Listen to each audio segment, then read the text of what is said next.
կարծիքով ինչ պայմանով Ադրբեջանը վերջապես Հայաստանի հետ խաղաղություն կհաստատի։ Ոչ մի պայմանով։ Ընդհանրապես չեմ ուզում փոխել։ Ոչ գիտեմ։ Ես մի քիչ պոլիտիկայից երեխեք չեմ կներեք հեռու։ Չի էլ հաստատի։ Ադրբեջան երբեք երևի չհաստատի խաղաղություն։ Նրանք սուտասան մարդիկ են։ 100 տարի է խապում է թուրքերը մեզ, հիմա դուք ոնց եք մտածում կարող է խաղաղություն։ Որ հաստատի շատ լավ կլինի, մենք բոլորս ուրախ կլինենք, որովհետև ես ինքս հերոսի պապիկ եմ, իմ թոռս էլ է զոհվել պատերազմին 22 թվին, բայց չգիտեմ ցավը տանեմ, ես հույս չունեմ, չնայած հույսով ապրում ենք, ուզում ենք, որ ամենակարևորը խաղաղություն լինի մեր երկրում,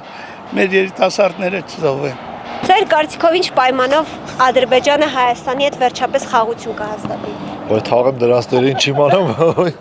դժվար հարց է։ Մենք պոլիտիկայից հեռու ենք, ներողություն։ Չգիտեմ, չեմ կարող ասել ինչ պայմանով, բայց որ պայմանները լավը չէ, դե մեկը հստակ։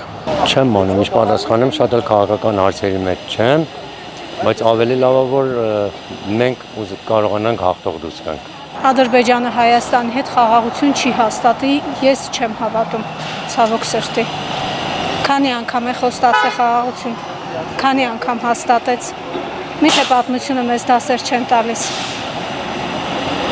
Ցավալի է, բայց չեմ հավատում։ Շատ կուզենայի եւ երջանիկ կլինեի, եթե սխալված լինեի, բայց չեմ հավատում։ Փաշինյանը որ դուրս գա ասպարեզից, ամեն ինչ կկարգավորվի։ Ռուբեն Վարդանյանը միանալ, ինչ կկարգավորի։ Ես մի բան գիտեմ, որ Ադրբեջանը կապ չունի մեր հետ, որովհետև Հայաստանը առանձին պետություն է։ Դժվարանում եմ, բայց ինձ թվում է խաղաղություն անենք, որ պաշտպանենք մեր երեխեքին։